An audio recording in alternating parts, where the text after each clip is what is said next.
Baron's Coffin, published in Belgravia in 1869. The Baron's Coffin, Chapter 1, The Discovery. Down in the southwest of France, not very far from Bordeaux, or, to speak more exactly, about the middle of a line drawn directly from that town to Aire, stands a curious old chateau. You might pass within a stone's throw of it and not be aware of its existence, so closely is it shrouded by the thick forest of pines for which that part of the country is famed. Its position is very solitary, far removed from even a village, and the little rutty road leading to it is but a cross and unfrequented cut from one highway to another. Still, there it stands under the blue skies of Gascony, surrounded by its dark woods, an enviable possession, in spite of its loneliness and queer architecture.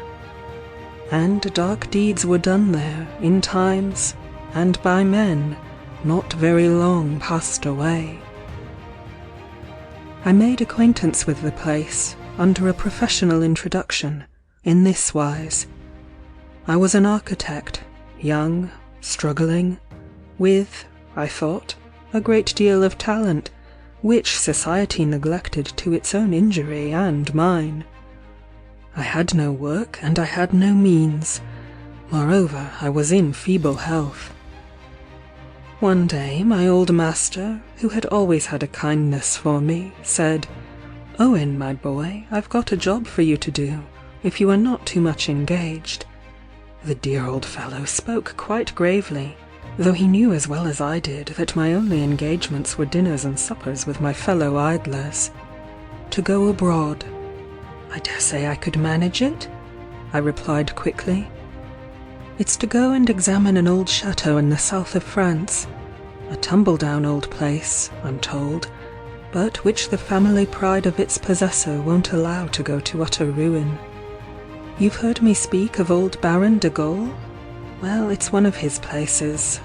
The one, I believe, from which his family derive their title, and though he hates his native country like the devil, he wants to take care of the old chateau. The job won't take you very long, but after you've made your report, he wants the place thoroughly repaired, or rather, restored. You can pass your summer weeks very pleasantly by taking up your lodging there and directing the work. You are to have English workmen sent to you. The old Baron would use English mortar, I believe, if he could. You speak French, I think?" "Almost as well as English," I replied thankfully. "Then the business is settled. I will give you the address of Monsieur de Gaulle, and you can take his directions from himself." The Baron's directions were not much longer than my master's. "Only restore the place, add nothing, take away nothing, my good sir, and spare no expense." In 24 hours after hearing those words I was on my way. In 48 hours I was standing within the pine wood, looking up at the crazy curious old chateau, wondering whether successive generations had contrived this piece of architectural patchwork, or some clever but muddled brain. Its only occupant was a tall, middle-aged woman, who, to my eyes, unaccustomed to the dark beauty and picturesque costume of the southern women, offered a charming contrast to our English peasantry. She was prepared for my coming, and received me hospitably, not altogether sorry, I fancied, to have some break in her monotonous life, and some companion for her solitude, for I found she had been busily employed for my comfort, and was most courteous in her endeavours to smooth the way to conversation. Truth to tell, my French was not quite so perfect as I had first thought it. However, we soon became excellent friends, and though my conversation was confined to short phrases and pleasant grimaces, I soon learnt to understand her perfectly. It was rather a dull life, when the novelty of the place and climate had worn off. My surveying, of course, occupied most of my mornings, but I had no intention of overworking myself, and it was difficult to find amusement for the leisure hours. I couldn't always be walking about the country. Being companionless, it was slow work. Neither could I be content to spend the long evenings smoking under the pines. Again, even Josette's conversation was apt to grow tiresome, and I had no books beyond those my profession required. I began to understand the word ennui, and to feel ungrateful to the old Baron for his job, and to pine for London smoke, when one morning Josette, to whom I had confided my disgust of life, said, in her most maternal tones, "Monsieur should distract his mind. Why doesn't Monsieur read? Reading is very amusing." I believe Josette thought she was introducing me to a new branch of education. She spoke the word "read" in so solemn a voice. "And where shall I find the books?" I asked impatiently. "Surely Monsieur knows. Surely Monsieur can get them for himself," Josette said nervously. "He certainly could, if he knew where from," I answered pettishly. "Why, in Monsieur le Baron's room there were books, numbers." "In the Baron's room? Whereabouts?" "Why, under the big bed." And after saying that, Josette put the bottle of wine she was bringing me on the table, and went out of the room. I finished my breakfast, and then went up slowly to the room called the Baron's. It was in a very out-of-the-way part of the house. Low-ceilinged, octagon-shaped, and furnished with lumbering old furniture, after the bare fashion of old French chateaux. I had visited it but once or twice, my attention being still given to the more modern portion of the house. Evidently Josette held it in disfavour, for the dust lay thickly on chairs and tables, and on some of the furniture were large stains of mould, while over the closed windows spiders had woven curtains of delicate web. I threw open the jalousies and let in a little of the fresh air and morning sunshine, and as I did so, a rustling and then sweeping sound came from under the English four-post bed, which stood in gloomy grandeur in the corner of the room. I was not of a nervous temperament, and that sound did not even startle me, but when, the next moment, I stooped and lifted up the moth-eating hangings to search for the box of books, I certainly did start back with an exclamation of something more than surprise. Under the bed stood a large black coffin. For an instant I felt inclined to get away as fast as I could. I turned sick, but, as I said before, I was not naturally nervous, and the feeling soon passed off. Besides, the sunshine was flooding the dusty old room, and from the window a peaceful scene of woods and fields and deep blue sky was visible, and I hold that daylight and nature are powerful foes to fear and superstition. I looked again. It was a coffin, of that there was no doubt. A large coffin too, covered with black velvet and studded with black nails, and the lid was lying on it, but it bore no plate or cross or ornament of any kind. A sudden idea crossed my mind. It contained the books, perhaps, and so I put forth my hand bravely, and, using all my strength, drew it forward. There was something uncanny in the hollow sound made by the lid as it fell on the ground, but I would not be horrified, and with a brave hand I lifted up a large sheet of fine lawn neatly covering something, and then a yellow piece of linen, and then something that looked like a garment. Grave clothes, I thought to myself, and then my fingers touched some hard substances. Books, thank heaven! A few dusty, ponderous volumes of Voltaire, Rousseau, and other philosophers of the same genus, I soon pulled forth to the light of day, which they had evidently not seen for years, so yellow were their pages. And then I found a cushion lining the bottom, and a little pillow on which was the visible impress of a human head and a stain or two of blood. The sight of the books had reassured me, but that round scoop in the pillow and the stains gave me another uncomfortable thrill. I turned eagerly to the lid and examined it. It had been used. There were the holes of the screws, and one long rusty nail was still sticking firmly in it, whilst on the outside were marks of its having come in close contact with a clayey soil. It had a dreadfully earthy smell, too. I drew back with a faint shudder. After all, it was a gloomy object to find under that gloomy bed, in that ancient gloomy room, and Josette had been so eloquent during our solitary evenings, with horrible stories of the de Gaulles past and present, that I may be pardoned if, as I bent over this strange piece of lumber, and heard shuffling footsteps coming faintly along the passage, I uttered a horrified cry. The footsteps came nearer, and, it seemed to me, more rapidly, as my scream, or rather exclamation, sounded awfully audible through the stillness of the house. And then to my horror the door of the room was opened suddenly, and a face, that even now I can never think of without a shudder, peered through it. It was so old that features bearing the stamp of 70 years would have seemed youthful beside it, drawn and puckered and shrunk till it scarcely looked human, while 2 red seams on either side of the mouth seemed to extend it from ear to ear in a perpetual ghastly grin.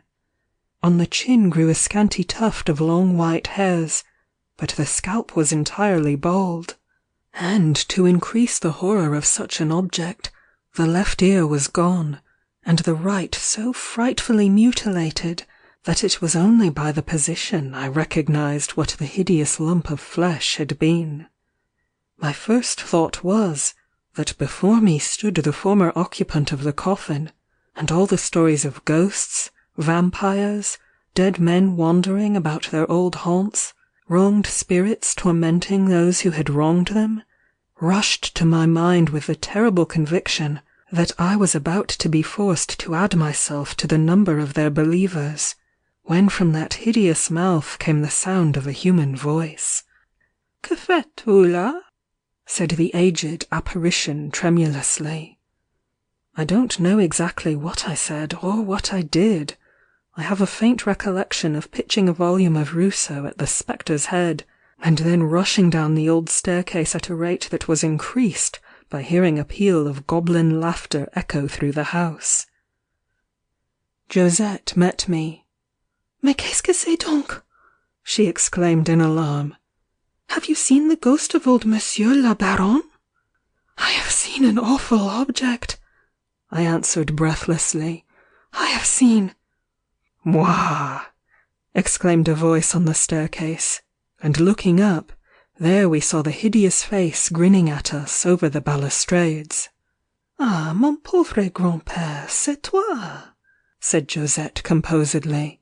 Then turning to me she laughed till the tears dimmed her black eyes. I went out of the chateau in a huff, for I was young enough to resent being laughed at by a woman, even though that woman were an ignorant peasant, and I remained out until nearly dark. When I returned to the chateau, I found my dinner comfortably prepared for me, and Josette in a repentant frame of mind. She did not make allusion to the morning's adventure, but when she brought me in my dessert she said, with the gracious familiarity the French lower class so often assume with their superiors, that she and her grandfather were going to sit in the garden under the limes, and that if I would come and smoke my cigar, I should find it very pleasant. And, added Josette, her grandpapa would be so glad to have a little talk, and he did not look so ugly in the dusk. I was not altogether pleased with the invitation, but I could not do otherwise than accept it. The old man received me very politely. He was sitting in an armchair, placed so that the moonlight did not fall on his ghastly features. We made a few observations on the scene, on my object in coming to the chateau, etc., and then the old man, keeping his hands curled in a curious fashion over the places where his ears ought to have been, I suppose to supply their lost assistance, said, I am sorry I frightened Monsieur this morning. I know I am a frightful object to look upon, but at 100 years of age one can't expect to be handsome." 100 years? Are you really as old as that?" "Mais oui, monsieur. It's a long life, a very long life, and the times I have passed through have been stirring times for France and Frenchmen, but I'm getting weary of it. Why, monsieur, my playmates were those whose bones are buried in heaps at Marengo and Austerlitz, who lie deep down in the blood pits of the guillotine. I don't wonder you took me for a ghost. Why, mine ought to be wandering about with the old barons. We've played together in life many a time." The old man's voice trembled more as he spoke the last words. "The old baron!" I exclaimed. "That is the father of the present Monsieur de Gaulle, I suppose? Why, what makes his ghost walk more than the other de Gaulles? Was he more wicked? And perhaps you can tell me for what reason he kept that ugly great coffin under his bed?" "The coffin! Ah, the great black coffin!" repeated the old man slowly. "I remember that time well." "Tell us, grandfather," said Josette.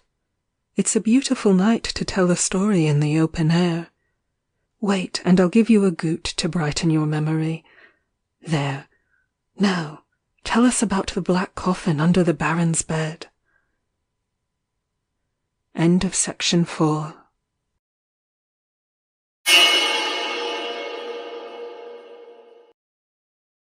"I won't tell you, monsieur," began the old man, "about the grandeur of the old chateau at one time, about the wealth and power of the de Gaulles, and about their long history of wickedness. I dare say Josette has told you enough about all that, but you must try and bear it in mind if you would understand the story of the old baron's coffin. It was about the year '94, a bloody time, monsieur, when those that deserved it and those that didn't met together at the guillotine, when men were hunted about like wild beasts by wild beasts, when there was no peace or rest or safety in any corner of poor wretched France, when brothers turned against brothers, and parents feared their own children. It was in the very thick of those times that Monsieur Louis was Baron de Gaulle. His father had died when he was but a child, and he came into the money and estates when it would have been much better for him to have been still under the rod of the schoolmaster. He was a tall, fine man, not handsome, but of a figure that looked made for command. He liked commanding, too, commanding not only the servants about him, but his equals, his brother and sisters, his friends and relations, everybody about him. It was an unfortunate temper. But in those times it was dangerous to displease the lower classes, and Monsieur, as he was called, for he had dropped his title like everybody else who cared for his head, had to restrain his temper, at any rate, towards his dependents. Perhaps that made him fiercer towards his brother and sisters. He certainly was a tyrant to them, especially to Monsieur Paul, and no one was much surprised when one morning Monsieur Paul went off to Paris and joined the revolutionary party. He was a very handsome man, as different from his brother as day is from night, but though he had pleasant manners, and kind words for everyone, there was something in his eyes that told you the de Gaulle wickedness had found a hiding place somewhere about him. I don't believe he loved anyone, though he pretended to like his proud tyrannical brother, and to be sorry for his sisters. I don't believe he loved even pretty Mademoiselle Paulina, who almost broke her heart when he went away, and who was the only one of the de Gaulles who will ever get into heaven, if what Monsieur le Curé says is true. From the time Monsieur Paul went to Paris, A change came over Monsieur. He was gloomier than ever, but more civil to those about him, and he seemed to take greater interest in all the bloody work that was going on in the dreadful city. Till that time the family, in spite of its rank and wealth, had fared well enough. They had been forced to yield up some of their property, but otherwise the revolution had done them little injury. It is true, the family consisted of only the 2 brothers and their 3 sisters, and they all lived together in the quiet old chateau, far away from even a village. But in those times, seclusion did not ensure safety. Monsieur had always inclined to revolutionary principles. Indeed, the de Gaulles, even in the most flourishing times of the Bourbons, had never been famous for loyalty, and at the commencement of the revolution he professed open republicanism. He contented himself with professing, however, and abode quietly in his old chateau. I've heard it said that Monsieur Louis was learned, that he read enough to turn his brain, but I know that I never saw him with a book in his hand. He would stay for days in his room, that called the Baron's, but whenever I went in to attend him, he was either sitting gloomily in his chair, or standing staring out of the window, and though books lay scattered about the room, not one did I ever see him touch. Well, Monsieur, after Monsieur Paul went to Paris, as I said before, Louis grew gloomier than ever. At first it was a quiet kind of gloom. Then it became restless, and then anxious.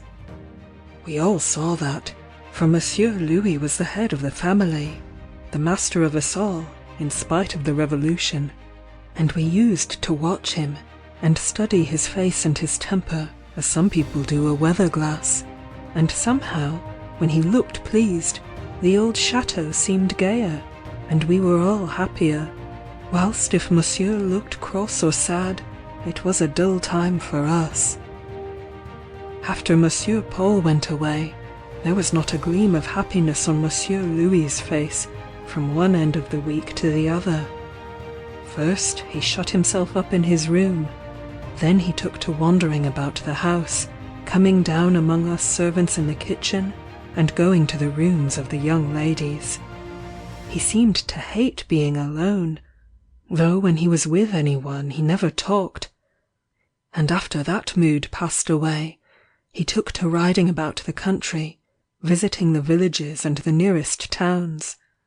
Sometimes after these visits he would throw himself off his horse and come striding into the chateau, his breath coming in great gasps, and his eyes rolling fiercely as he looked round on all of us, and he would shout out the last news from Paris as if it were almost maddening him. Poor little Mademoiselle Paulina would creep up to him then and try to soothe him, but he would shake her off and drive her from him, though at other times he would speak to her more kindly than he ever spoke to any other human being. Those were wretched days indeed, Monsieur. One day I was helping in the kitchen.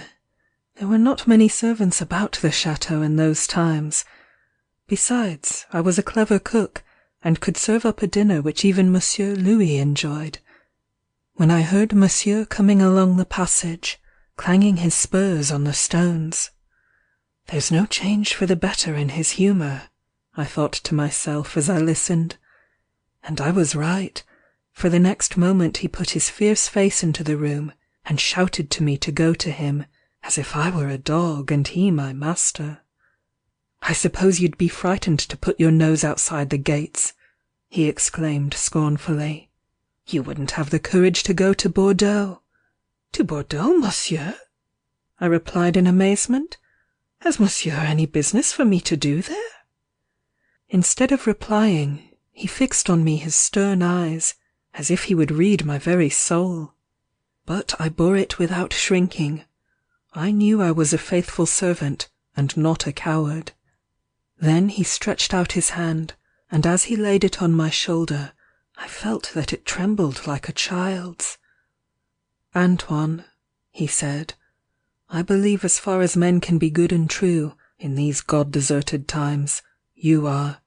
I am going to test your fidelity and friendship, and I vow that, if ever the life shall be spared me, I will repay you if you stand by me in this hour of trouble."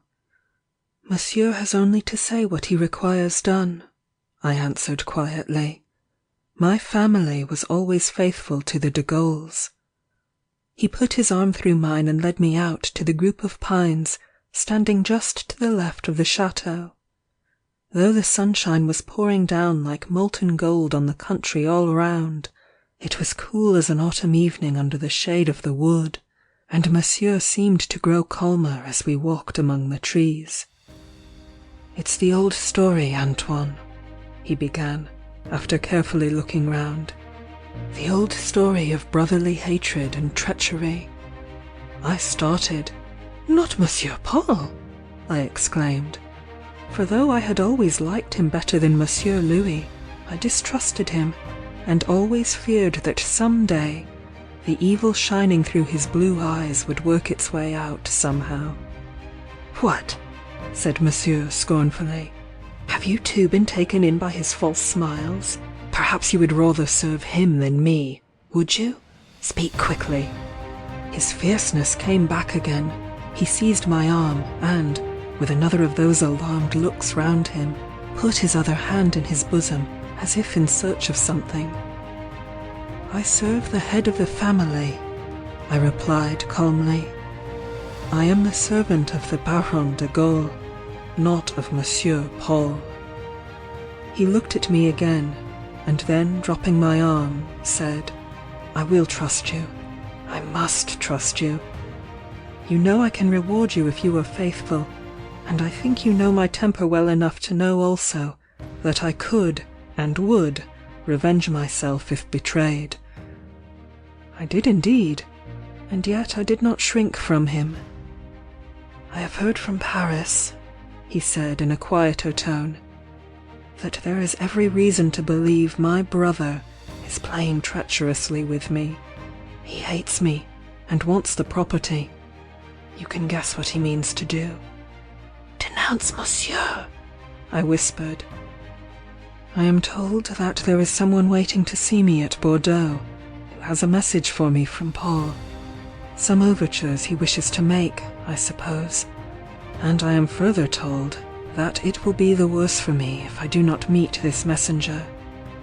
Monsieur paused a moment, then he added, "Now, Antoine, if I go—" "Monsieur must not go," I interrupted. "He must send me." "You would not be afraid? Cities are not like the quiet country." "Monsieur, Antoine Bouteilly never knew fear," I replied. "I believe you," he exclaimed, "and that is more than I can say to any other man in the world. Antoine, I accept your service. Give me your hand, and swear that, come what will, you will keep faith fast to me, and not be won over by the false smiles and promises of my brother Paul." So, putting my hand in my master's, I swore as he desired.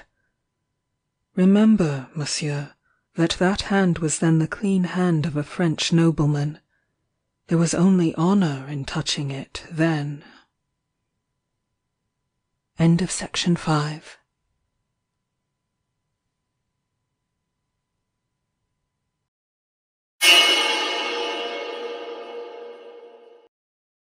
It was a long distance to Bordeaux.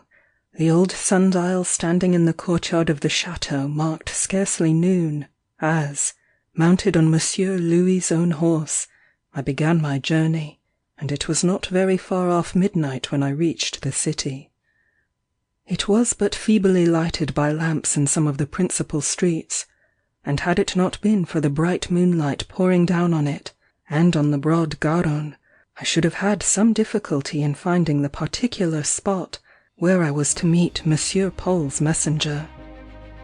I knew it was to be on the quay, but I could not help being a little startled when a tall man wrapped in a cloak came and laid his hand on my horse's bridle. "Vous voilà," said a voice that, in spite of the folds of the cloak being drawn over his mouth, I recognized as Monsieur Paul's. I saluted him immediately, and then for the first time he seemed to be aware that I was not his brother. He drew back, muttering something between his teeth. "Monsieur Louis couldn't come," I said. "He was not well enough to bear the fatigue of such a ride, but he has sent me to hear the news of Monsieur Paul." "Ill," exclaimed Monsieur Paul, with a low, cruel laugh. "Ill to death, I suppose. Perhaps it would be better for him that it was so." "I hope not, monsieur," I replied, as if I knew nothing about his hatred for his brother, and trying to talk in the same respectful but familiar way I was accustomed to do with Monsieur Paul. "I hope there's no bad news for him, no bad news for the family." Monsieur Paul walked on beside my horse for a few minutes without speaking. At length he turned to me and said in his own quiet voice, but anxiously, "It's not likely, Antoine, that I should be away from my post in Paris at this time, unless fears for my family induced me. I have some power with the party now paramount, but not sufficient to ensure protection to a declared enemy of the Republic." "Monsieur Louis an enemy of the Republic!" I exclaimed. "Why, there couldn't be a stauncher supporter of it. He's as red a Republican as yourself, Monsieur Paul." "Bah, my good friend, it's easy enough to lie in this world, but not so easy to make yourself believed," Monsieur Paul replied, taking out a small pocket-book and beginning to scribble something in it as he walked. "Look here, Antoine, I daren't do more than this. I daren't say more, but the sooner my brother Louis gets out of France, the better for him. Give him this paper, and tell him what I've told you. These are fearful times for us all. Natural ties bind no more than wisps of straw. Some fiend is calling for blood, blood, and as long as one can save one's own self, one dare not deny that of one's kindred. Go back to the chateau, Antoine, as fast as you can, and do as I tell you. It's the best and only advice I can give. Good night." He stood there under the moonlight, saying that in his quiet voice, and looking so sad and anxious that I could not but think he meant what he said, and that Monsieur Louis's suspicious nature had led him to imagine evil. I touched my cap to him. "If you would just say a word how to manage to get master away, monsieur, I don't believe he will be persuaded." "Tant pis pour lui," he replied, moving off. "I have done what I can. Good night." And before I could say another word, he was gone. I was not much of a scholar, and turn about that little bit of paper Monsieur Paul had given me as I would, I could not make out a single word. But I was fortunate enough to meet little Mademoiselle Paulina in the pine wood, as about noon next day I rode into the chateau grounds. No one knew where I had been except Monsieur Louis, but I suppose Mademoiselle guessed there was something unusual stirring to occasion my long absence, and she was on the watch. A sweeter, kinder-hearted little lady than Mademoiselle Paulina I never knew.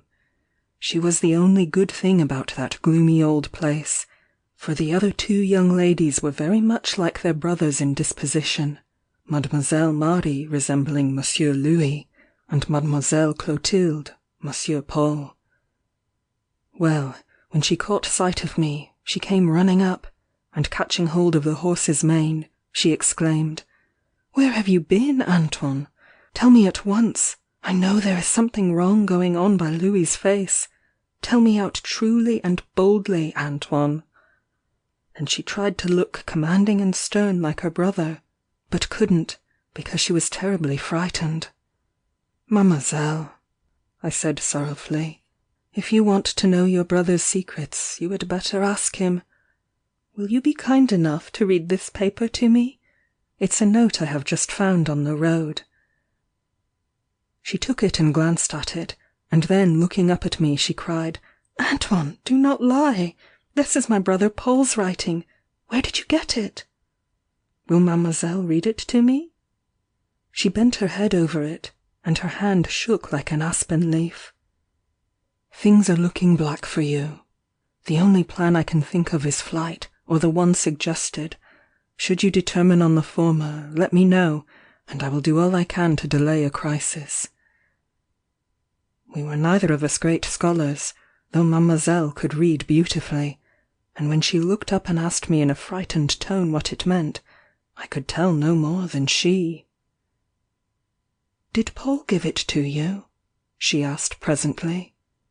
"What? Has he been so near without coming to see us? To see me?" And then she bent her poor tearful eyes again over the paper, and read once more. "It's very dreadful," she said. "But do you know, Antoine, sometimes I think that—" She paused. "It's awful not to be able to trust one's own brother," she added. "Let us go to Louis." Monsieur was in his room, standing staring out of the window, as was his habit. He let me come in, but Mademoiselle remained at the door. Then I told him about my meeting with Monsieur Paul, and he gave a horrible smile as I told him how disappointed he seemed at finding it was not his brother. And he muttered, "I thought so, I thought as much." And then, catching hold of my arm, he cried loud enough for Mademoiselle to hear, "Why didn't you shoot him dead where he stood? Traitor! You are all traitors together, to hold his life in your hand when you knew it was a question between mine and his, and not take his. My God!" And then he tore the paper from my hand and almost hurled me out of the room, and there, as his sister and I stood in the passage, we could hear him raging within like a furious beast. Mademoiselle Paulina put her hand on the balustrades and crept downstairs, and then, as I followed her, she drew me into her own little room. "Good, kind Antoine," she said, with her cheeks looking hot and red and her eyes wild. "What shall we do? I believe he spoke truly. It must and will be his life or Paul's. They hate each other like wicked fiends instead of loving each other as brothers. What shall we do?" "If Monsieur Louis would leave France—" I began. "He will never do that. He will stay and fight it out," she answered. "Why, Antoine, you have known Louis all his life, and can you remember a single instance of his giving way?" I shook my head. "Or of Paul being true?" she went on. "No, no, Antoine. The de Gaulles have been a sinful race from the beginning, and in the end it will be the same. What shall we do, Antoine?" Meanwhile, overhead we could hear the furious tread of Monsieur Louis. It startled the poor young lady several times, and each time she exclaimed, "What shall we do?" And then Mademoiselle Clotilde called her, and she was obliged to go away. There were so few servants in the chateau, the young ladies were obliged to do a great deal, and somehow it always seemed that Mademoiselle Paulina had the heaviest share of household work. As she went away, she whispered, "Don't tell anyone, Antoine, and after dinner come into the great salon. I want to speak to you." I never shall forget that dinner. I waited behind Mademoiselle Marie's chair, for Monsieur Louis still remained in his room, and it was dreadful to watch the face of little Mademoiselle Paulina opposite. But she bore up bravely, ate and drank, and talked to her sisters as if her heart was the happiest in the world. Only once or twice, as she caught my eye, she gave a little start when Monsieur Louis's footsteps overhead frightened her. Then I went to her in the great salon, but Mademoiselle Clotilde came too, and so I could get no more talk with her that night. As for Monsieur Louis, he went out as soon as the dusk had fallen, and did not return till dawn, and then, to judge by the sweat his horse was in, he must have ridden far and hard. He looked frightfully haggard, and his eyes were fierce and bloodshot, but as I opened the great door to him, he said to me so gently, "Get to bed, Antoine," that I took courage to reply, "I was in hopes, monsieur, that you'd gone for good." "No, Antoine, I'll fight it out with him," he answered, but in a less ferocious tone than I had heard him use for a long time when speaking of his brother. End of section 6.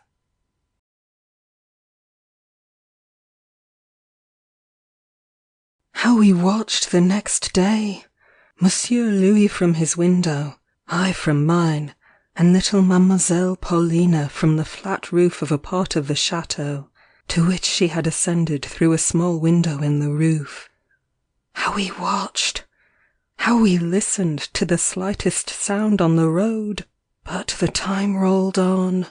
Noon, afternoon, evening came, and there was no sign of soldiers near.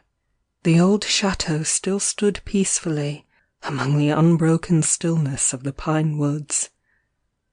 Monsieur Louis had been gloomier than ever all day, but to me and to Mademoiselle Paulina he spoke once or twice in an almost kind manner.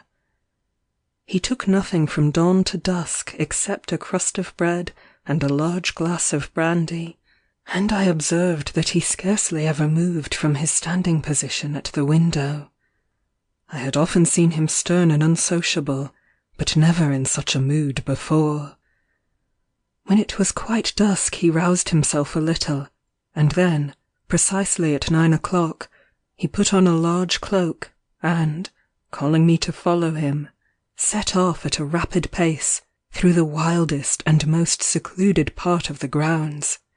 We walked very fast, but it was dark when we reached the confines, and there, under a tree, I could dimly see the figures of 2 men, with some dark object lying at their feet. My master walked on, and spoke for some minutes to these men, and then they went away, leaving the dark object on the ground. Monsieur waited till they were out of sight, and then he called to me, and, pointing to the thing, said, "Antoine, I want you to help me carry this." It was a large black coffin. "Is it heavy?" I asked, rather horrified, and raising up one end. "Not so heavy as it will soon be," my master replied in his fierce voice. "Now then, move on." While he spoke he had lifted up the other end, and there we both stood in the dark night, with that hideous thing on our shoulders. As we walked home, more slowly than we had come on account of our burden, fearful thoughts filled my mind. What could Monsieur want a coffin for?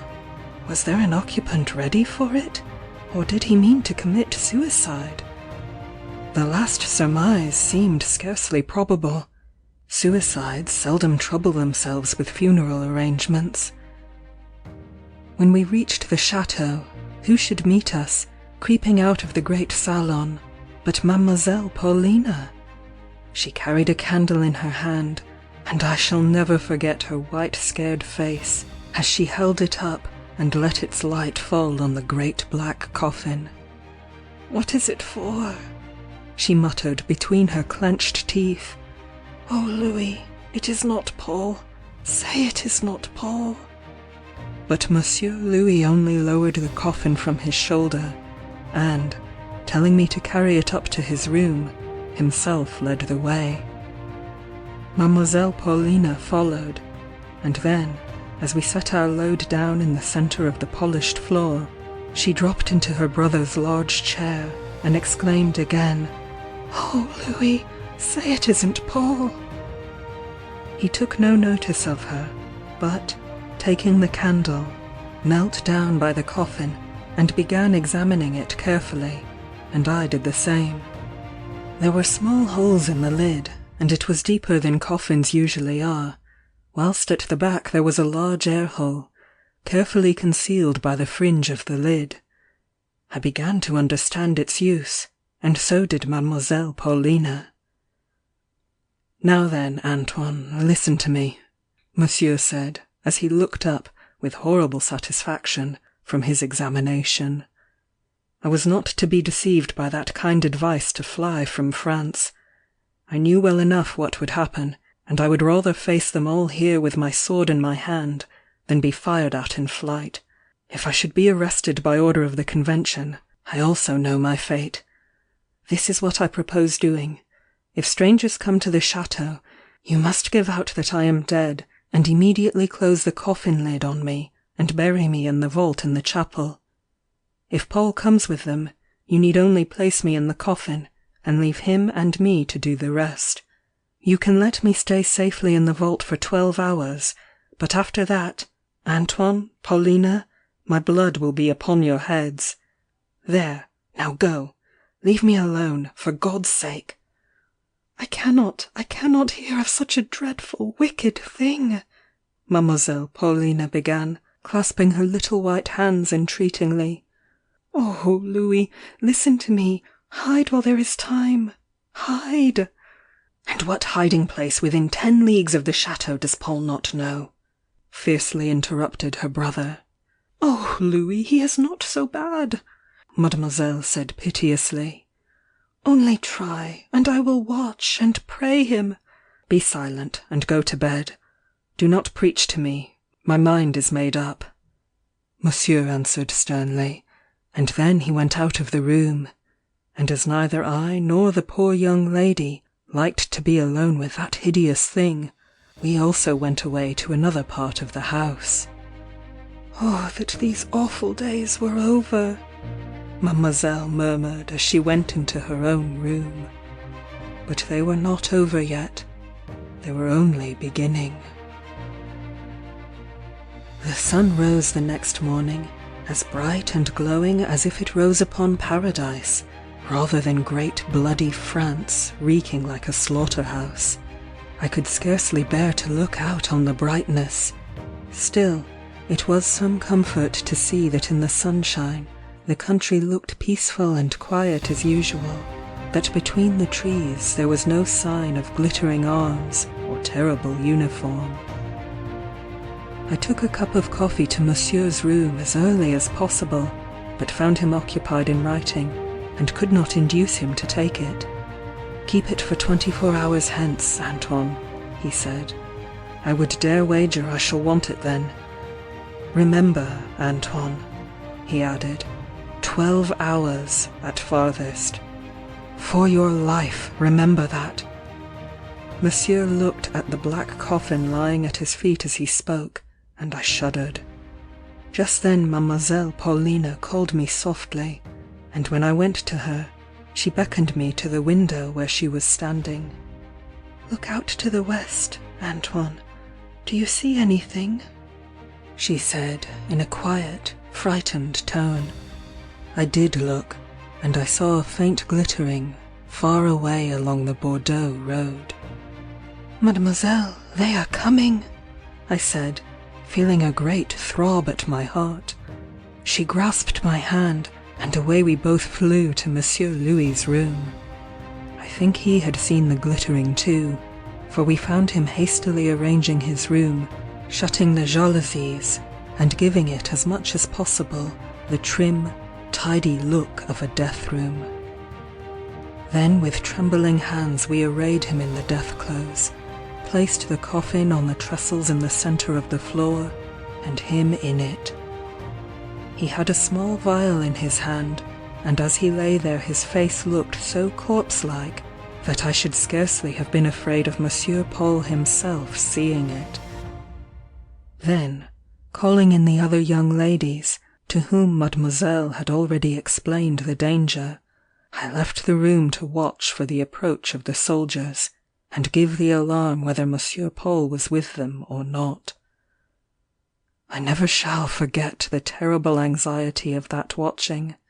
It seemed as if they would never come, and yet they were moving, ever moving along the road. Then I lost sight of them in the pine wood, and that seemed an awful moment when I again saw them. Yes, absolutely within the chateau grounds. Was Monsieur Paul with them? I looked attentively. Yes, riding a little apart from the rest, there he was, not daring to look up with his traitor eyes on the home of his ancestors. I left the window and flew rather than ran upstairs. "Monsieur Paul is there!" I exclaimed, rushing into the room, and then with one hasty glance at the coffin, when I saw the occupant raise the vial to his lips, I ran downstairs to the courtyard, where the soldiers were already dismounting from their horses. As the captain called out for Citoyen Louis Gaule, and the rest began entering the house, Monsieur Paul beckoned me aside, and whilst he pretended to follow them, whispered, "Has he escaped? God grant that he has!" "He has, monsieur," I answered solemnly. "He died not an hour ago by his own hand. Rest his soul." For an instant Monsieur Paul started back in pale consternation, then he seized my arm, exclaiming, "This is some trick! Louis is not the man to kill himself. Confess the truth, Antoine, and I will do what I can to keep up the deception." I was taken aback by his soft, sad tone, but I happened to look up into his evil eyes at the moment. That was sufficient. "Go and look at him, monsieur," I replied sadly. "You will not doubt then. But what could he do? It was only a choice of deaths. Poison is not worse than steel. But go and look at him." "I will," answered Monsieur Paul in a hard tone. The old man's voice quivered as he came to this, and Josette was obliged to give him another rather large gout. "I shall never forget the sickening terror," he went on presently, "with which I followed the soldiers and that cruel man up the old staircase into the Baron's room. I have gone through many dangers to myself since then, but I never remember feeling such an agony of fear as I did on entering that room, where Mademoiselle Paulina was sitting like a pale ghost on the floor, and that group of wild beasts were crowding round the coffin in the centre. I went to the opposite side to where Monsieur Paul was standing, and then I peeped over the shoulders of one of those wretches into the coffin. I started. There was Monsieur Louis, lying not in that forced stillness which he had first assumed, but dead. He could not but be dead. So white, so utterly still were his features, so motionless his body, so breathless, pulseless. And then I looked up into Monsieur Paul's face. He was regarding the corpse with a gaze that was almost fiendish. For a whole minute his eye watched the pale face with an intensity of attention that, had the life-blood been flowing in its uncovered temples, he must have discovered it. Then he stretched forth his hand and took up the dead man's arm, and for an instant it lay placidly in his fingers, and then dropped with a dull, lifeless thud on the breast.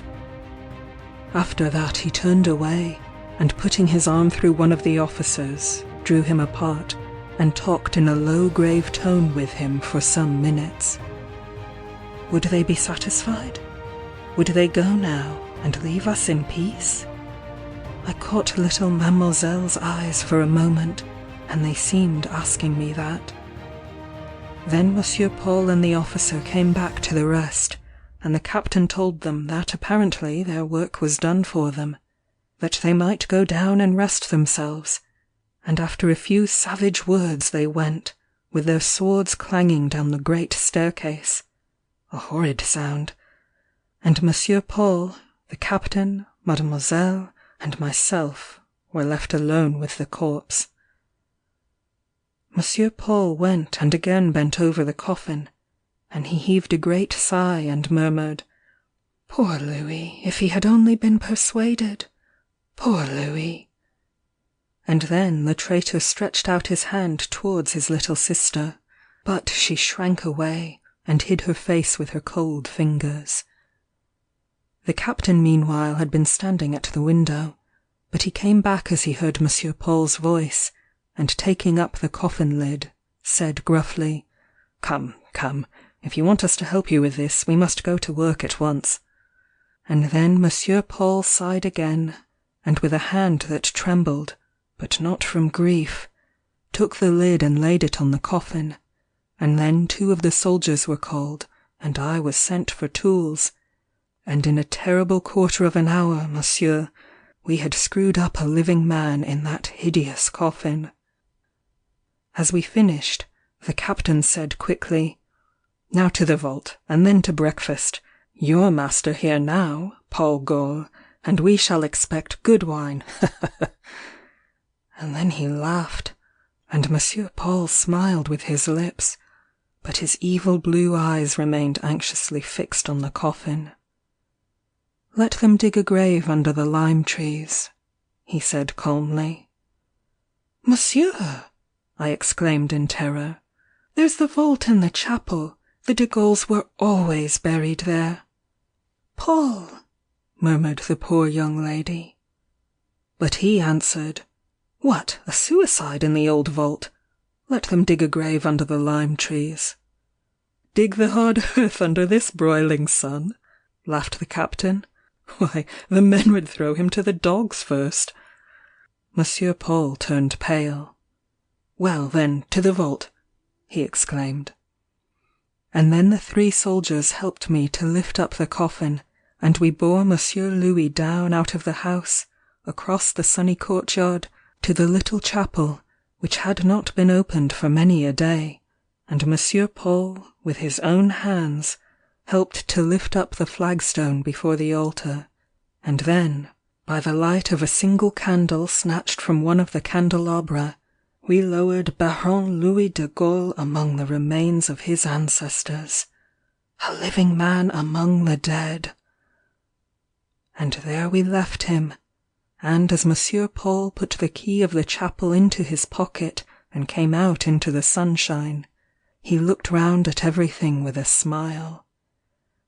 Oh, monsieur, there were fiends in those days. All that day, till set of sun, the old chateau rang with obscene merriment. The soldiers forced their way into the cellars and larder, and those who were not lying under the pines dead drunk ransacked the old chateau from roof to basement. Then they lounged about the great salon, smoking and swearing and drinking, and singing ribald songs, or hunted the young ladies from room to room, or insulted us servants, whilst Monsieur Paul sat at a little table, in the shade there of those limes, with 2 or 3 of them, and sang republican songs, and kept shouting to me to bring wine, to supply his friends with wine, the best wine. It seemed to me as if that great blazing sun would never go down, and yet the hours were rolling on, and if more than 12 passed, whilst the Baron was in his living tomb, there would be blood on our heads, on poor little Mademoiselle's, who sat there still on the floor in the Baron's room, and on mine.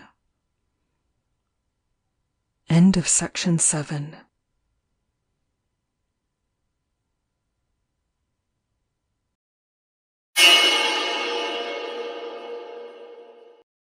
I cannot tell you the joy of my heart at, an hour before dark, seeing signs that those drunken wretches were about to depart. It wanted but half an hour of the 12 that Monsieur Louis might safely remain in the vault, and Mademoiselle Paulina, having come down from the room, stood in the dark shadow cast by the little chapel, waiting for me. I counted each minute as it passed, and there they rolled on, and those wretches still lingered by their horses and wouldn't mount. My God, that was the most terrible half-hour I have ever passed. Mademoiselle was standing leaning against the hard wall of the chapel, and wearying heaven with her prayers, but heaven was obdurate. 10 o'clock struck, and they were still shouting with their drunken voices in the chateau grounds. I grew desperate, and in my desperation a thought flashed across my mind. The window over the altar! Why not reach my unfortunate master by that? I fetched a flask of brandy, some tools, and a small pistol, and then, accompanied by my young lady, I crept quietly round to the back of the chapel. There was a tree growing tolerably near, and with a little exertion I soon reached the window. "Holy Mary grant you may not be too late," whispered Mademoiselle, and then I opened the window gently, and let myself down onto the ground behind the altar. I was not nervous naturally, but still there was something awful in going down among the dead to wake up the living, and a cold sweat ran down my face as I moved gently towards the altar to get a candle before descending into the vault. But, to my surprise, the flagstone lying on the altar steps nearly threw me down, and from the open vault came a faint light. Could the Baron have got out of the coffin? Almost numb with a ghastly kind of terror, I reached the edge, then down a ladder placed there into the vault. At the farther end, where the coffin had been deposited, stood a man, stooping down and watching something. Tools were scattered about, and the lid of the coffin was standing against the wall. I made no noise. I did not see the man's face, but I knew it was Monsieur Paul. Now, I thought, as Monsieur Louis said himself, it is but a question between their two lives. So I raised my pistol and pointed it at the stooping figure. Just then a feeble groan echoed through the vault, and I fired. A maddening moment followed. I saw a man turn on me like an enraged beast, and as we closed together in a struggle that was to be the death of one of us, I caught sight of a ghastly face rising from the coffin. Then, monsieur, whether I fainted or became insensible from a blow, I am not certain, but it was dark for a long time. I woke up lying on my back in the cool night air, with the stars of heaven peeping at me through the trees. Beside me was a tall figure, partially dressed in white, partially naked, busily employed in digging. The hideous reality came back to me at once. But was it Monsieur Louis or Monsieur Paul? Which life was gone? I rose up faintly and looked around. Beside me lay the black coffin with the lid covering it, and the moonlight was playing on the white features of the Baron Louis digging in the earth. As I rose up, Monsieur Louis came up to me. "We must make haste," he said, "and bury it out of sight. They'll be back again before dawn." He spoke huskily, and not altogether like a rational being, whilst his features were awful to look on. "Where is Monsieur Paul?" I asked in a low voice. "Dead," he answered, "in there," and he pointed to the coffin. "Come and dig, I tell you they'll be back before dawn." And I did dig, and the black coffin lay there beside us. "Did you kill him?" I asked presently. "Dig," said the Baron. "They'll be back, I tell you." There was a faint glimmer of dawn in the eastern sky when that grave was finished, and then I had to go to the chapel for ropes to lower the coffin into it. On the altar steps sat Mademoiselle Paulina. How she had got there, I do not know. She did not speak a word as I entered. She did not even raise her eyes from the gaping vault at her feet, but she sat like one in a trance. I returned to Monsieur Louis, and together we lowered the coffin into the grave, and shovelled in the earth. "We must make it flat! We must make it flat!" the Baron shouted as he jumped into the grave from time to time, and trod down the earth with his feet. "Flat, flat, that they may not discover it!" He looked so awful, so fiendish, almost dancing there on his brother's corpse, that at length I could stand the sight no longer, and I rushed into the chapel. The dawn was just struggling in through the open window, and its light fell on the poor young lady's bowed head. I went up to her and tried to speak, but my tongue would not utter a sound. I was dumb as the dead. And there she sat, and I stood, while outside we could hear that husky voice shouting, "Flat! Flat!"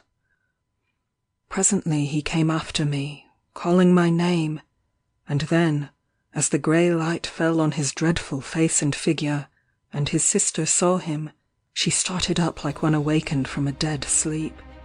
"Oh!" she exclaimed. "Louis, where is he?"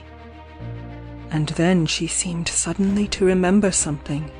She shrieked out, "Buried alive! Buried alive!" And she fell down like a stone at her brother's feet.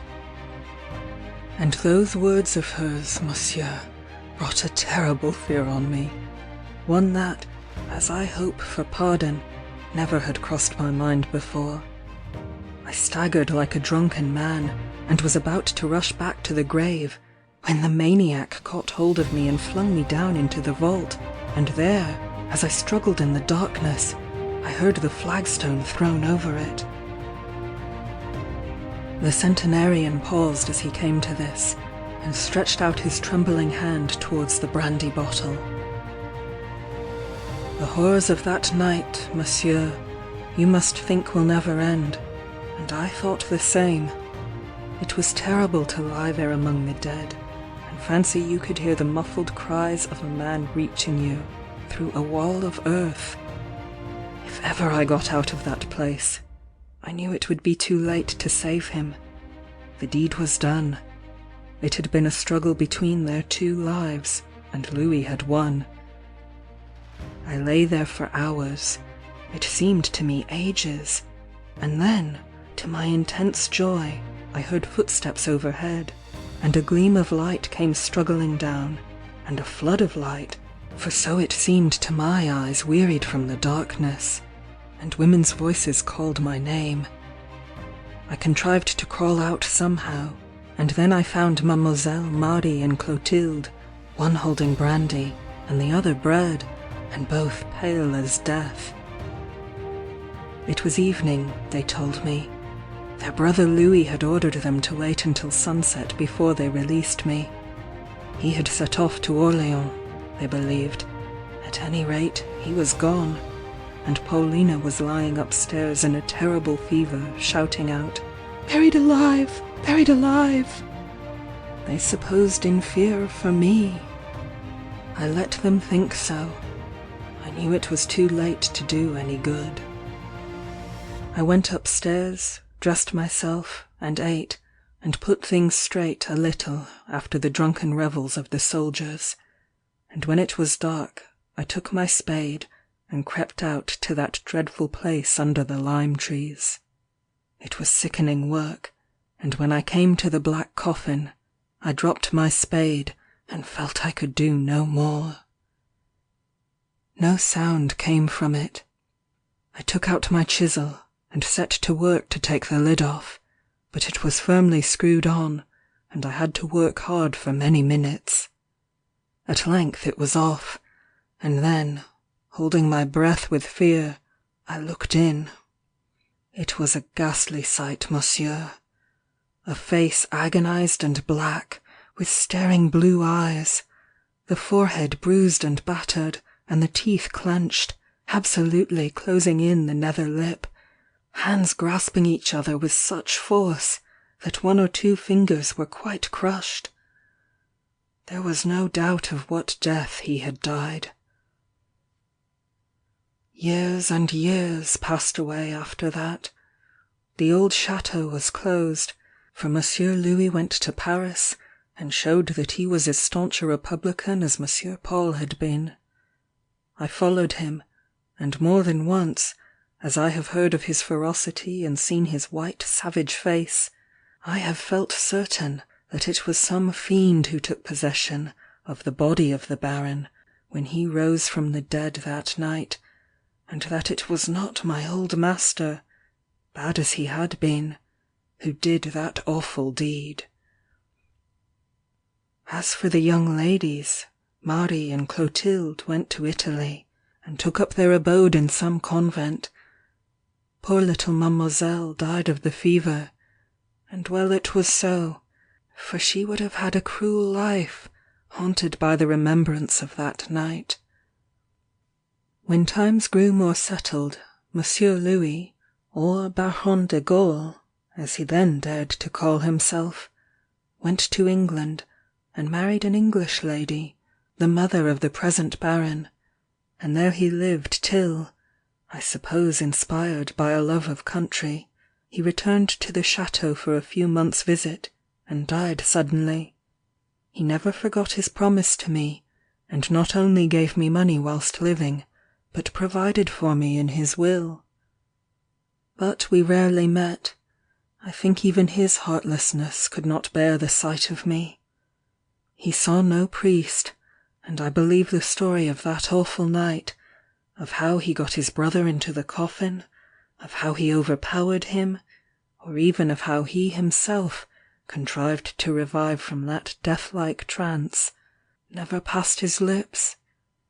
He died as he had lived, gloomy and unrepentant.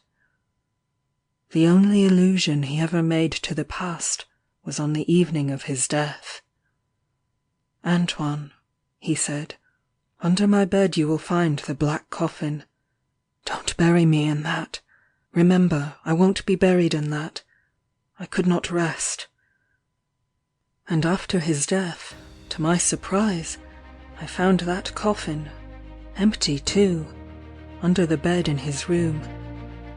It looked strangely new, considering it had been buried in the earth for, I thought, years and years. How it was, how it got there, what became of the remains of Monsieur Paul, I cannot tell you. There lies the ugly thing as you saw it, after having been buried twice, and having twice mysteriously got rid of its occupant, ready for a third. And a third, monsieur, will soon be ready for it, or rather, for one of its relations, for, like the old Baron, I don't believe I could rest in it. Shall we go into the chateau, monsieur? The air blows somewhat keenly. I rose up, rather reluctant to enter the gloomy old place, but old Antoine put his arm through mine and led me in. "Those times are past and gone," he said, "and thank the good God they are. Ah, monsieur, if you like to hear stories, I can tell you many a one of those times, that while you hear shall make you forget your ennui. I can tell you something about myself which would make your flesh creep, tell you how I became the hideous object I am." But I thought I had had enough horrors for some time, and I must confess that instead of reconciling me to my solitude, that story of the Baron's coffin made me pine after my London home more than ever. It was with the greatest satisfaction that I received a letter from my employer, saying that he had changed his mind concerning the restoration of the old chateau, and he intended to employ the money in building a Gothic villa on the banks of the Thames instead, of which he hoped I would immediately set about drawing the plans. And so, in spite of the shady, delicious old pine woods and the sunny blue skies of Gascony, I was very glad to turn my back on the old chateau. End of Section 8. And end of Horror Stories by Ada Buisson. Thank you for listening.